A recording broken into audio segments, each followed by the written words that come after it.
au même endroit, le cabis a été fait, je suis aussi en dessous, on m'a dit on a fait comme ça, c'est comme ça. J'avais besoin d'une attestation. J'ai appelé, ils vous disent 10 fois, c'est pas avoir appelé. Et une fois, quand vous téléphonez, on vous dit attention, la communication va être enregistrée. Et au moment où elle me dit ça, je dis oh, je suis bien contente. Et on me dit allô, vous êtes bien contente, pourquoi? Mais je dis parce qu'aujourd'hui je vais être enregistrée. Et alors j'espère, ah mais vous allez peut-être pas être enregistrée. Je dis mais là, j'espère que je vais être enregistrée. Et comme par hasard, cette fois-là, j'ai reçu mes attestations. Bon, pour la téléphonie. Pour votre information, c'est moi qui ai demandé à ce qu'on annonce le plus souvent possible qu'on enregistre les conversations. Parce que j'étais très contente, j'en ai marre, si vous voulez, j'en ai marre que mes salariés ou d'autres me disent on m'a pas téléphoné, on m'a pas fait ceci, cela. Maintenant, j'ai une trace. Voilà, mais quand il y a quelque chose, je dis voilà ce qui s'est passé. Non, mais moi je le disais en disant ça fait 10 fois que je vous appelle, et donc je suis très contente d'être enregistrée cette fois pour justement recevoir mon papier. Et sinon, je répondais à d'autres personnes qui disaient j'ai commencé mon activité le 4 avril. Le 1er juin, je recevais du RSI 64 000 € à payer pour monsieur et madame. Donc voilà, deux papiers différents, 32 000 chacun. En 2 mois, j'ai une petite activité, attention, je ne suis pas sur le bassin, je suis rue Saint-Léonard. Et quand j'ai téléphoné, on m'a dit attention, vous avez un petit WWRSI pour déclarer vos revenus. Donc ça, c'est vrai que je voudrais dire que ça marche. Alors, c'est pas grand chose qui marche, mais ça, d'accord. Alors, on va répondre à chacun. Et puis, je demanderai aussi à Monsieur le Président de la Chambre des métiers de répondre sur la question des femmes conjoints collaborateurs. Parce que je suis très préoccupée aussi par ce sujet, comme chacun sait. Et je pense que la loi maintenant était belle idée, mais visiblement, là aussi, l'information n'a pas toujours été donnée suffisamment, parce que entre la déclaration du conjoint collaborateur pour l'entreprise et pour la retraite, c'est totalement différent. Et moi, je vois effectivement beaucoup de femmes qui aujourd'hui viennent me dire j'ai pas de retraite. Et on a peut-être là quelque chose à faire, y compris maintenant.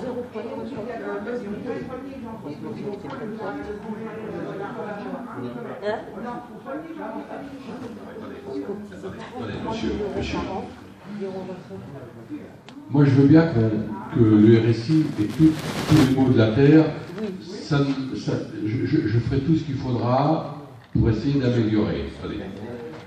Sauf que, en France, il y a des règles. Les règles nous sont données par le Parlement et par le gouvernement. On applique à la lettre ce que nous demandent de faire les pouvoirs publics.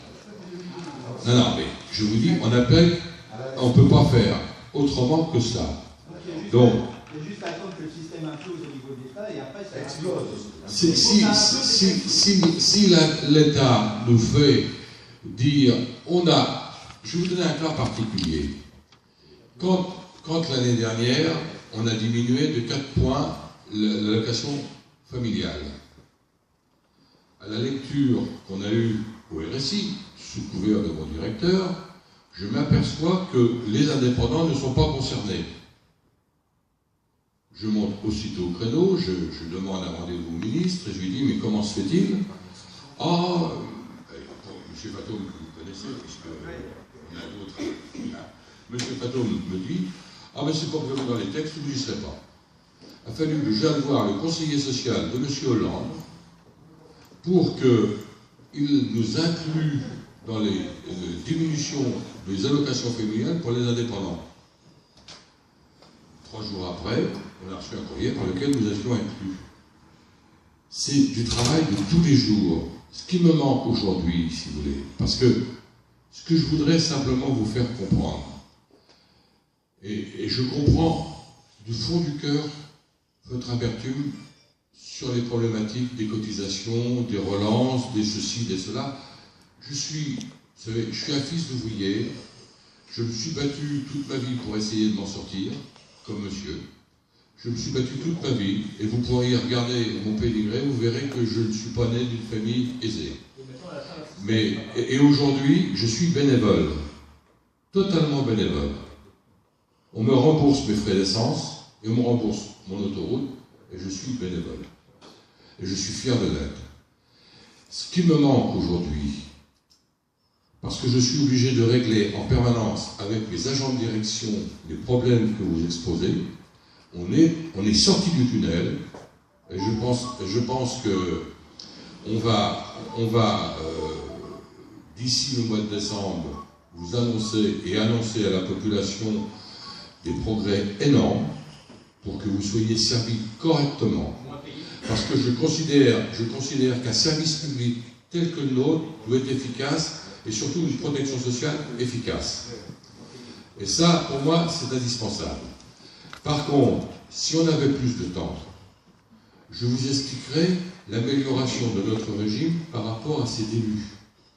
Quand on a créé le régime en 70, on payait quasiment les mêmes tarifs qu'aujourd'hui. On n'était pas remboursé pour les petits soins, on n'était remboursé que pour les soins dépassant ce qu'on appelait à l'époque le K50. Aujourd'hui, c'était la CANAM. Et à ce moment-là, on remboursait que le K50. Aujourd'hui, depuis 1973, nous avons aligné les prestations sur le régime général. Maladie, vieillesse.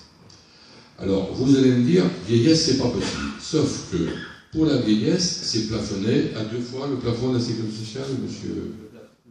Les plafonds de la sécurité sociale. Et à côté, vous aviez 2 régimes de complémentaires. Un obligatoire chez les artisans et ce qu'on appelait le régime des conjoints chez les commerçants.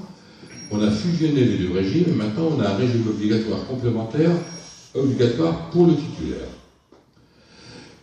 Ce qu'il faut savoir, parce que c'est pas facile à dire, mais il faut le reconnaître.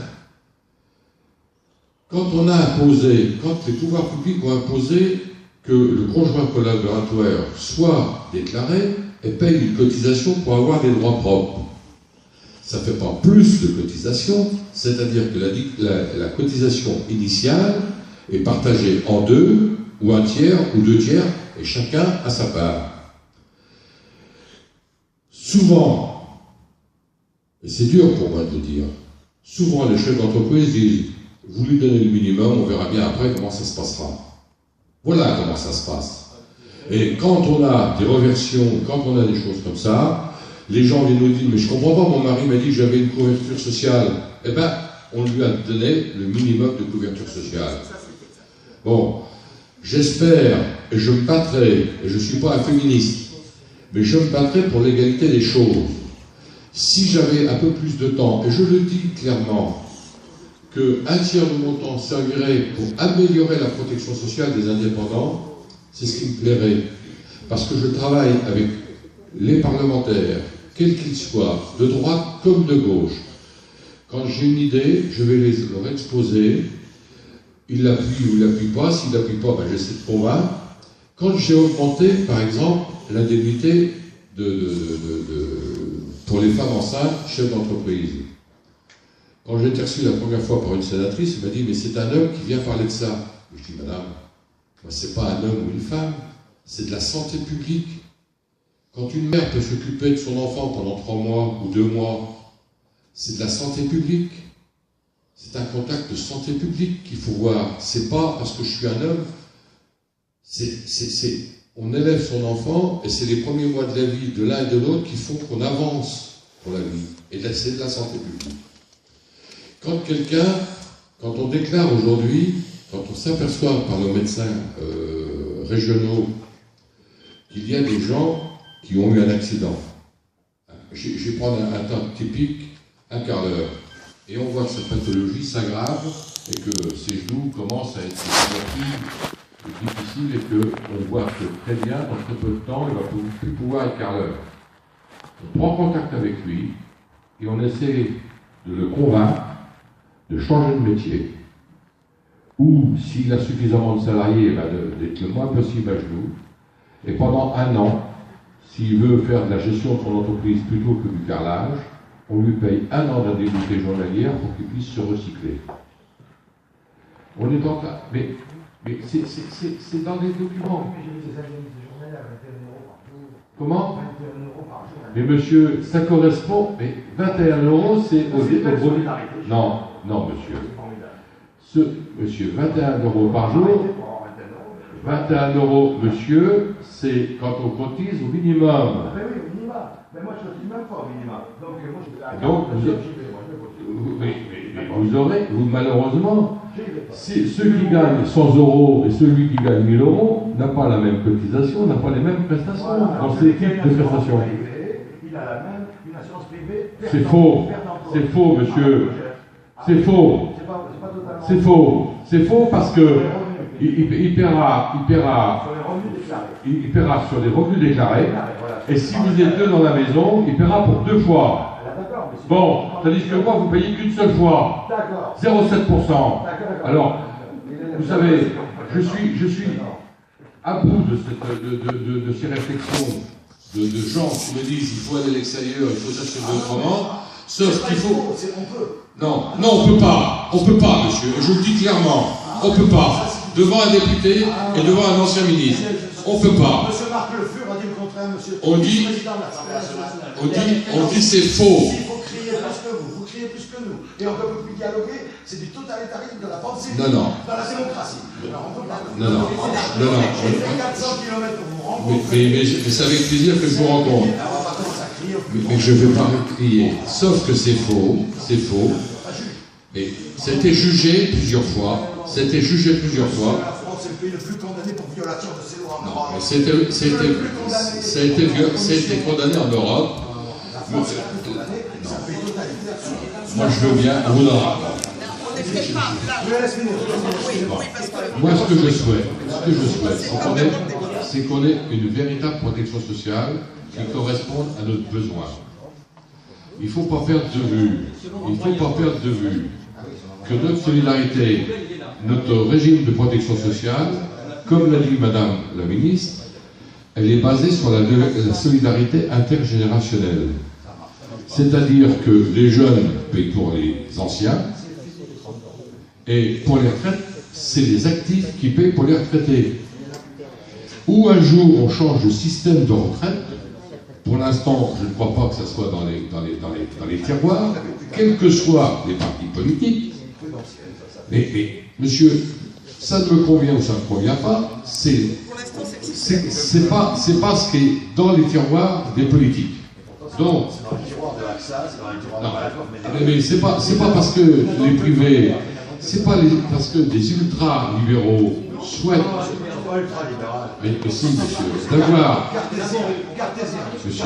de vouloir avoir son assurance personnelle et simplement personnelle, ce n'est pas s'occuper de son voisin qui peut avoir besoin. Et la solidarité est importante. On va revenir. 47% où on est tous actuellement. Est-ce que dans votre tiroir, il est prévu que ça... Non, mais en fait, non. Je mets aussi tout à fait le président à l'aise. Ce n'est pas le RSI qui est aujourd'hui en charge de la législation sociale. Le RSI applique un système qui est aujourd'hui le système français. Évoluera-t-il? J'entends bien votre observation. Non, parce que j'ai pas pu finir mon argument. Mais en tout cas, non, ce que je souhaitais, c'est quand même qu'on reste aussi dans les questions. Je le répète, cette réunion a été construite pour vous aider au quotidien. Et on est bien sûr, on peut parler des systèmes globaux, mais pour l'instant, c'est vrai que ça n'est pas spécialement à l'ordre du jour. L'ordre du jour, c'est de vous aider quotidiennement, pratiquement, utilement, à régler les problèmes auxquels vous faites face. Et vous êtes suffisamment nombreux pour démontrer que c'est pertinent. Mais donc c'est prévu, ça baisse un petit peu, quoi. Voilà. Les cotisations sociales, nous souhaiterions... On a diminué de 4 points les allocations familiales pour le 1er janvier 2015. Et sur les petits revenus, on a diminué de... Les petits revenus, monsieur...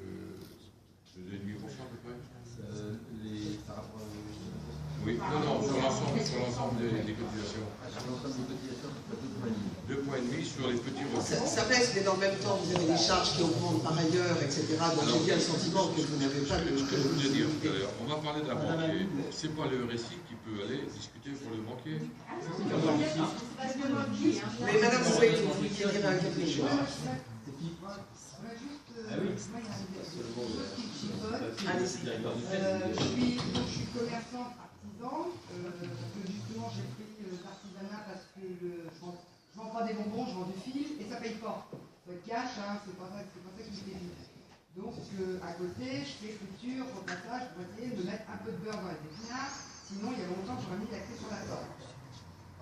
Là, moi ce qui me chagrine, ça fait 5 ans que j'ai pris ce commerce et je m'aperçois que je cotise, bon, seul parce que forcément mon chiffre d'affaires, c'est au prorata de mon chiffre d'affaires, mais que je cotise pour un trimestre alors que je commence à 6h le matin et que je dors et que je me couche à la fin de l'heure dans les nuit. Ça commence à me... Et je me dis qu'à l'arrivée, je vais avoir la même retraite qu'une nana qui n'aura jamais bossé de sa vie. Et ça aussi, c'est je veux bien être solidaire, et là, je veux dire, actuellement, je gagne moins que la FDP pour toucher le RSA. Je suis tout à fait d'accord avec vous. Je pense que le Parlement a diminué de 200 heures à 180 heures pour pouvoir essayer. Alors, madame, je vais vous donner ce qu'on est en train de se battre, nous les élus, c'est-à-dire qu'aujourd'hui on a une cotisation minimale, maladie et retraite.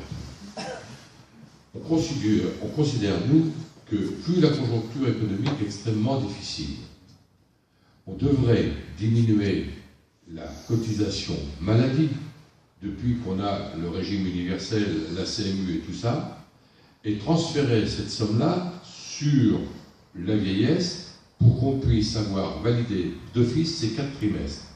C'est notre problème, c'est un vrai problème de société, parce que si vous n'avez pas 180 heures par trimestre, vous ne validez pas vos trimestres, et on voit des gens, on voit des clients, on voit des amis qui vous disent « mais ton truc c'est pas bon parce que j'ai travaillé toute ma vie et j'ai 3 trimestres cette l'année, et j'ai... bon... » Et puis...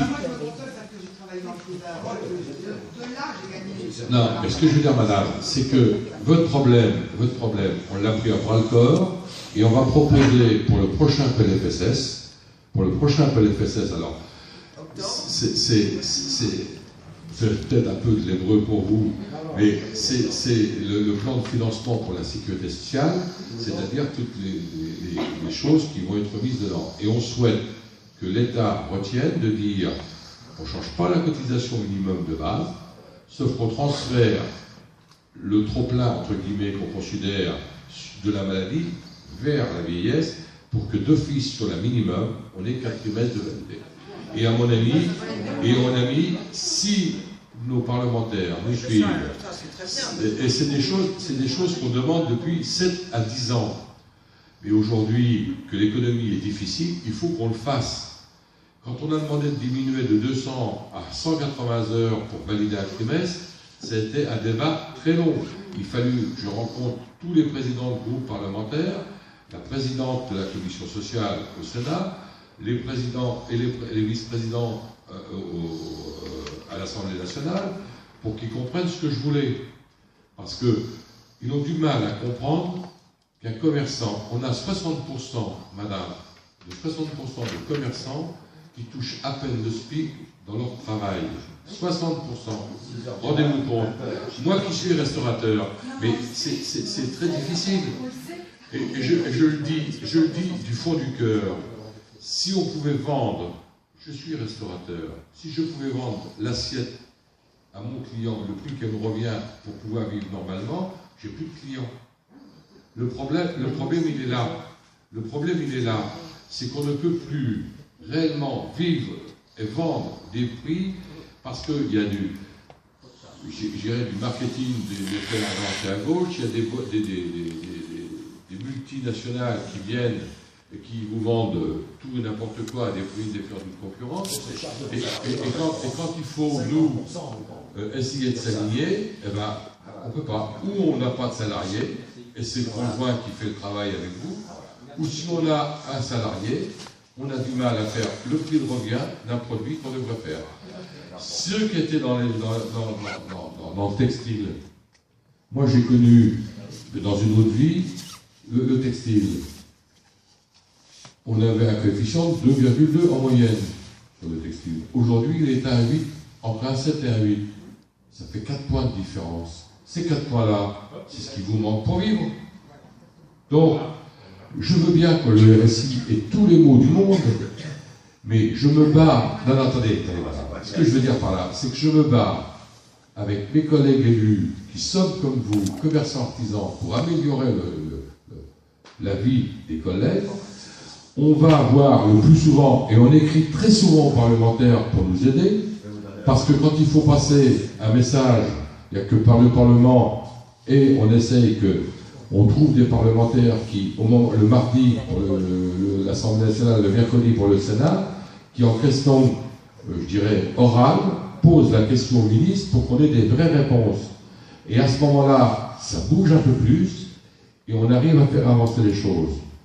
Mais on a un pays qui a du mal à se réformer. On a un pays, mais je ne critique personne, on a un pays qui est difficile à se réformer, et on nous est tombé sur la tête une conjoncture économique extrêmement difficile. On espérait que ça dure quelques mois, et on ne voit pas le bout du tunnel. On voit pas le bout du tunnel. Voilà. Donc, alors, monsieur, madame et madame, allez-y. J'ai une question, madame Ameline, c'est à vous la question, puisque j'ai bien compris que le RSI fait ce que dit le gouvernement, enfin, c'est normal. Hein. Vous, je sais que vous êtes concerné, sinon on ne serait pas là. Donc je pense que vous vous sentez concerné. Je voudrais juste avoir votre sentiment sur ce que pensent les députés en général, sur cette affaire du RSI qui commence à faire parler d'elle, etc. Donc qu'est-ce que vous ressentez, vous, là-bas? Parce que quand même, on n'y est pas. Hein. Comment vous sentez ça? Est-ce que vous sentez que c'est important? Est-ce que vous sentez que, bon, on se dit, bah, le RSI, ça passera, on verra plus tard? C'est ça que je voudrais savoir. Alors, je peux vous répondre directement, ensuite on va poursuivre. Moi, le RSI, je l'ai vécu très douloureusement quand j'ai reçu un certain nombre de commerçants et artisans dans ma permanence qui étaient au bord de la rupture. Il n'y a pas que le RSI, parce qu'aujourd'hui, il y a des conjonctures difficiles. La complexité administrative sur des permis de construire, sur des choses comme ça, est archi compliquée. L'économie française. Voilà, c'est archi compliqué à un moment où l'économie va pas bien. Mais j'ai bien senti qu'il y avait... Pardon, c'est super désagréable. Excusez-moi, vous avez fait 400 bornes. 400 bornes, monsieur, excusez-moi, vous avez fait 400 km, moi je n'ai pas fait autant. Mais si vous pouviez juste avoir la décence de laisser parler des gens qui vous ont invité à venir, ça vraiment... Merci. Ce que je voudrais surtout vous dire, c'est que je pense qu'il y a eu une fixation sur le RSI. Parce que dans l'ensemble des contraintes que vivent aujourd'hui les entrepreneurs, quels qu'ils soient, on aurait pu parler ce soir du compte pénibilité. Pour un certain nombre d'artisans, c'est une catastrophe. Quand vous avez des dizaines de pages à remplir, enfin je ne vais pas rentrer dans ce débat. Mais ce qui m'a paru important, c'est que d'abord, au niveau parlementaire, nous avons créé ce groupe d'études. Et je vous engage, et je le dis parce que nous, notre permanence est constamment ouverte et très ouverte sur ces sujets, mais avec Monsieur le Président aussi de la Chambre des métiers et la Chambre de commerce, je vous engage vraiment à nous faire remonter vos problèmes, y compris personnels. Parce que nous, on peut quand même aussi essayer de les régler directement, mais ça nous permet de mieux comprendre ce qui ne marche pas. Et ce qui est intéressant, c'est pourquoi ça ne marche pas. Moi, je pense que le RSI, encore une fois, le principe reste intelligent, mais il faut lever les dysfonctionnements. J'ai bien aimé, on a commencé cette réunion ce soir en parlant de l'accès à l'information. Ça n'a l'air de rien, mais c'est essentiel. Si maintenant vous pouvez avoir des visages devant vous, des téléphones, des moyens, vous dites, bon déjà, on sait à qui parler.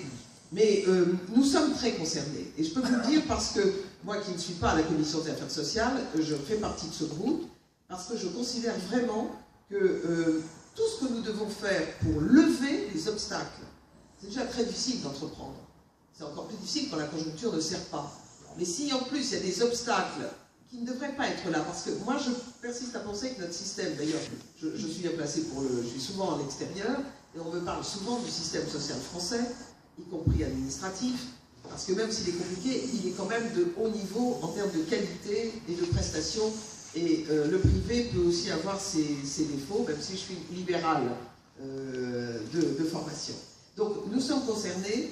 Et ce que je vous propose vraiment, c'est de refaire le point, on fera le point vers septembre, parce que là on sera à la veille du vote du PLFSS, et puis surtout, je ferai peut-être venir aussi un de mes amis députés qui est plus spécialisé aussi sur ces questions, et on pourra peut-être, cher Président, vous n'êtes pas si loin, et vous pourrez revenir, mais j'aimerais bien qu'on voit justement les évolutions, les améliorations, parce qu'on est là pour faciliter les choses. Donc je vous réponds, oui, pour nous, c'est un vrai sujet. Et ce soir, c'était vraiment une réunion tout à fait dédiée.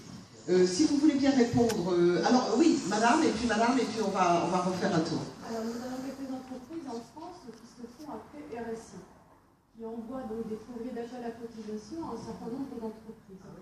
Travaillant à la Chambre de commerce, je ne vous laisse pas imaginer le nombre d'appels que nous pouvons avoir de cette entreprise désespérée d'avoir payé un montant pensant payer ses cotisations et qui se retrouve après dans une situation très délicate. Donc cela m'amène à une double réflexion. La première, est-ce que les pouvoirs publics pourraient intervenir sur le sujet